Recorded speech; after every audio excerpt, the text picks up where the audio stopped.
Hi குட்டீஸ், இப்போ நம்ம உயிர்மெய் எழுத்துக்கள் பார்க்க போகிறோம். உயிர்மெய் எழுத்துக்கள் 18 வகை இருக்குது. அது என்னென்னு இப்போ பார்க்கலாம் வாங்க.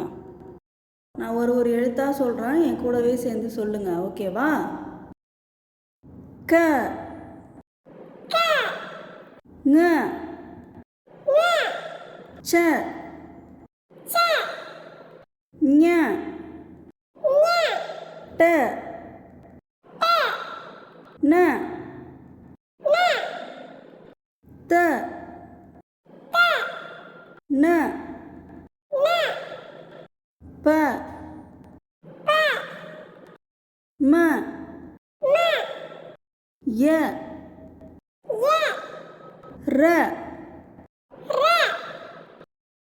ல, வ,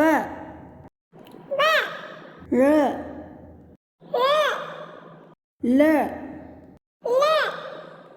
ர, ந. மறக்காமல் சப்ஸ்கிரைப் பண்ணிவிடுங்க.